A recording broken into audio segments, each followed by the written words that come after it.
If your website isn't giving you the amount of clicks or engagement or leads that you wish you had, it might not be actually anything wrong with the content that's on your website.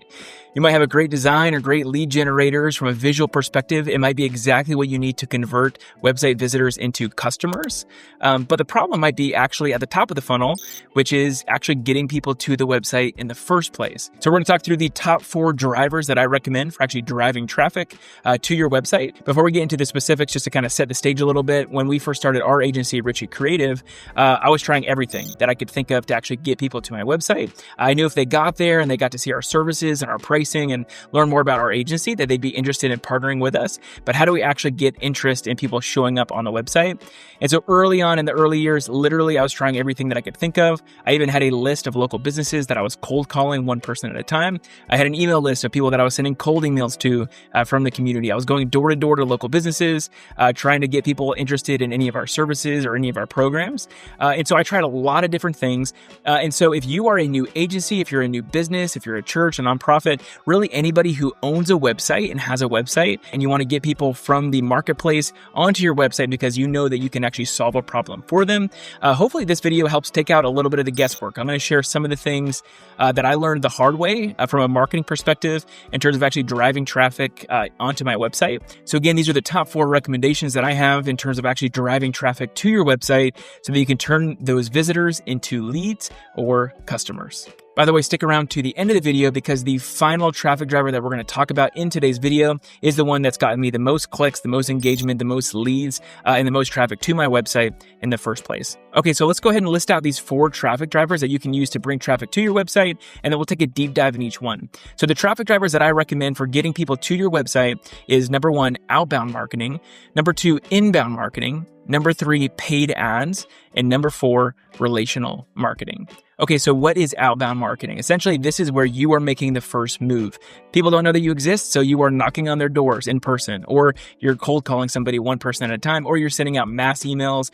Regardless, you're pushing your brand into the marketplace. And if you didn't do that, they probably wouldn't find you. So again, you are making the first impression. You are the one that's reaching out to them. Okay, so we already talked through a couple of different examples of this: cold email, cold phone call, showing up to somebody's business, knocking on their door, even snail mail marketing, where you're buying just a whole community's worth of zip codes and you're sending out some sort of promotional flyer or mailer in the mail. That is an example of outbound marketing. Okay, so I have a love-hate relationship with cold outreach or outbound marketing. And here's why. If I get a cold call, like if somebody calls me and they ask to speak to the owner, I'm probably just going to hang up because it's like a spammy call. We all get them. Or if somebody sends me even an email and it feels kind of spammy, or like I'm just on a list of 10,000 people that they send the same message to, I'm going to mark it as spam and I'm not even going to entertain it.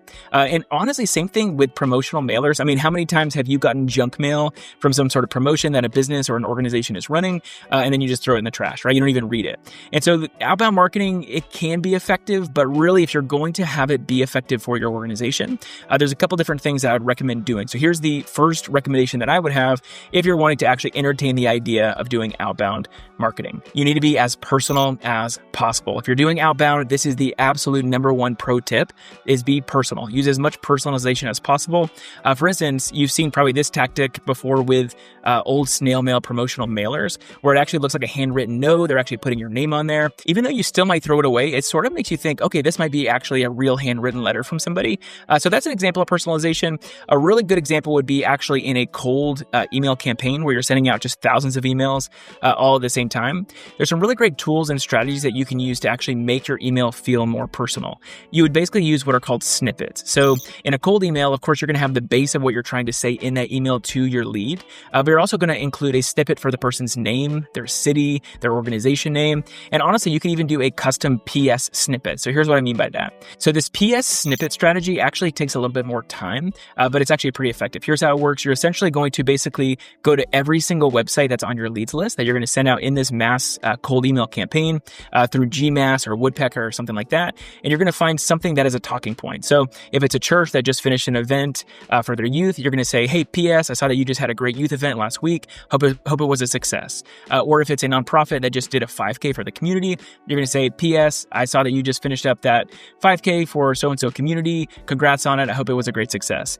So again, the strategy there is that you're giving some sort of personalization to the person who's receiving the email that's going to make them think, okay, this actually was probably written by a real human, and it's not something that's just a bot or that they're just sending out the same email to 10,000 people. So again, you can send cold emails, you can do cold phone calls, you can send mailers in the mail, but whatever you're going to do in regard to outbound marketing, make sure that you are being very personal because personalization is key. In fact, the most successful strategy that I've had with cold outbound is actually making personalized custom videos for my lead. For example, if there was a church or a nonprofit or a business that I was trying to engage with to get them onto my website to learn more about our services and how we might be able to assist them, I would make a personalized video. So if the guy's name is Don, I would record a video via Zoom, like a screen recording, and I'd pull up their website first, just so that they can see, hey, this is a real person. He's not sending the same video to a bunch of different people. And I will kind of talk about their website a little bit and some things that I like about it, maybe a couple tips or strategies that I would recommend to them. And then I'd pull up our website and just kind of let them know briefly who we are and then send it to Don. And you can even make it to where it's a screen grab of their website or a GIF, an animated GIF of you on their website, so that when they see it in their inbox, it's not just some obscure link, but it's actually a video or a GIF of a real person that's engaging with their actual specific website. The second driver that we recommend for actually driving people to your website is inbound marketing. Now, this is essentially where people are finding you. You're creating valuable content on YouTube or a podcast or a blog post, or you're visiting somebody else's podcast. But regardless, you're creating some sort of content or a free PDF resource. So for instance, if you're creating some sort of lead generator or lead magnet on your website and somebody's downloading it in exchange for an email address, that's an example of inbound marketing at play. So again, outbound marketing, people don't know that you exist. Inbound marketing, they're coming to you and they're finding you first, and then you're capturing that lead information from them. So again, we already talked about some different examples of inbound marketing, any sort of content, podcast, blog post that you're creating. However, here's the big pro tip for inbound marketing. People love to post on social media, which by the way, if they find you on Facebook or Instagram or LinkedIn, that's an example of inbound marketing. However, the problem is people love to just post for the sake of posting. If you're going to upload a podcast episode or post a blog post or post something on social media, here's the thing you need to do.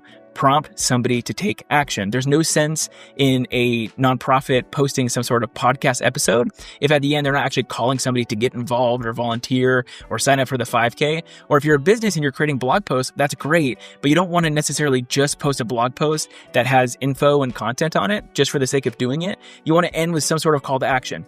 Hey, hope you enjoyed this blog post. If you benefited from this at all, feel free to reach out. We would love to partner with you and help you implement some of these different strategies. So again, you want to make sure if you're doing inbound marketing, if you're creating helpful content for your people and for your tribe and for your leads, you want to make sure that you're ending it with some sort of a clear call to action to get your viewer to take the next step with your brand. Okay, so outbound marketing, people don't know that you exist and you're pushing your brand onto them into the marketplace. Inbound marketing, they're finding you via social media, podcasts, blogs, whatever sort of helpful content you're creating for them. The third driver here to get more traffic to your website that we recommend is paid ads. The fact is, you might not have that big of a following on social media. You might not have that many YouTube subscribers. You may not have that many people who are actually looking at the content that you're creating, and you need more exposure. So go to what I refer to as the exposure store, which is paid ads. Paying for Instagram ads or Facebook ads or LinkedIn ads or Google ads. And so there's a few different strategies here that you can do. There's certain industries and certain services I don't recommend Google ads for, and there's certain ones I don't recommend social media ads for. So for instance, for our business, we've tried everything, like I said at the beginning of the video, and what we found is we actually don't get that much traffic or that much value from running Facebook ads, because when people are on Facebook, they're looking at pictures of their nephews and their grandkids, and they're kind of scrolling and seeing what's going on with their friends and family. And then our ad kind of interrupts what they're doing, which is just scrolling through the people that they care about, connecting with on social media. Now, since we're a business, if we're wanting to do business with other businesses, LinkedIn ads could be a great contender for this. But the single best strategy that we've had from a paid ads perspective in getting more traffic to our website has been hands down Google ads. So for us, we're a creative agency. And so if people are looking for graphic design work or website design work or something like that, then they're going to be searching, I'm looking for a graphic designer in Lakeland, Florida, or I'm looking for a web designer in Bartow, Florida, or whatever it is. So if you're running ads that are keyword specific and location specific, then it's going to help Google connect people who are already looking for your service with you. So what would I recommend Facebook ads or Instagram ads for? If you are doing some sort of event, so if you're a nonprofit that has some 5K coming up or some other big event that somebody might be interested in, then you could run some Facebook ads or Instagram ads. That's a great way to do that. People probably aren't coming to Google looking for a 5K to join. Maybe they are. But again, if you're a church that is having a trunk or treat or some big Christmas event, Facebook ads, Instagram ads, that's a great avenue for that. The other thing that could be effective from social media ads is product-based companies. So people who are selling t-shirts or sneakers, apparel companies, those can have great success running ads on social media like Facebook or Instagram. So earlier at the top of the video, I mentioned that the fourth and final traffic driver is the one that we've gotten the most return on investment from, and the one that's been most effective for our agency and our business. Before we get into that one and the specifics and some best practices, if you're enjoying this video and you want to take a deep dive in website strategy, check out my new book, The Website Strategy Roadmap. You can get your copy at websitestrategyroadmap.com, but essentially we have a section in the book all about website planning for your website and goal setting, a section in there all about website messaging and what kind of creates the right sections in the right order on the homepage of your website. There's a whole section related to website marketing. How are you actually capturing lead information on your website and then nurturing and following up with those leads over time? And then there's a whole section in the book on website UX or user experience, making sure that you're giving people a great experience on your website and not a poor one. Again, if you want to get your copy of the Website Strategy Roadmap, you can get your copy at websitestrategyroadmap.com. So relational marketing is kind of what it sounds like, but there's actually more encapsulated in it than just people that you know. So of course, word of mouth, referrals, that's powerful because when somebody is actually referred to by a friend or a family member or somebody they went to school with, then there's kind of a little bit of trust built in when they actually fill out the form or the get started link on your website, then they're actually going to be a more qualified candidate because they're coming from somebody that they already trust and somebody that they already know versus cold outreach where they have no idea who you are. So yes, referrals and word of mouth would be an example of relational marketing, but also if you have the opportunity to speak at a conference or to lead any kind of workshops, we've had the opportunity to lead several different workshops and training intensives related to website strategy.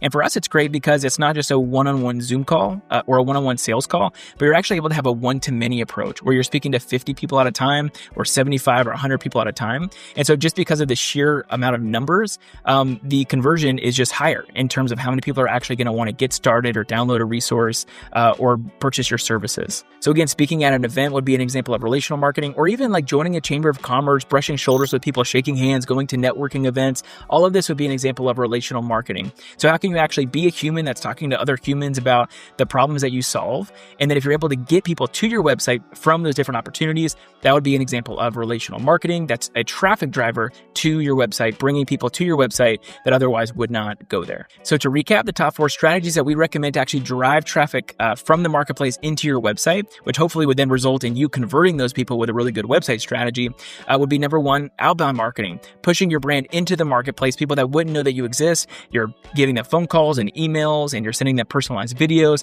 Remember, personalization is key.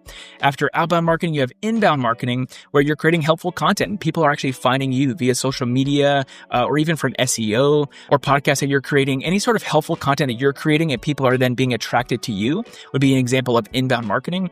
Third, we have paid ads. If you don't have the exposure that you need, then go to the exposure store, run ads to get people to your website.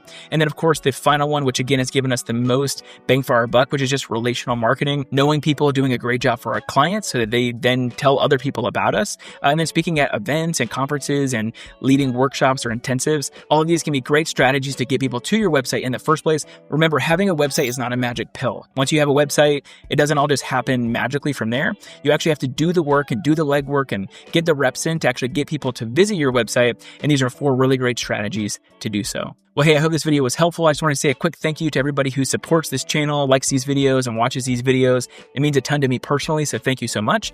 Remember, you can't use up creativity. The more you use, the more you have. Stay creative, and we'll catch you next time.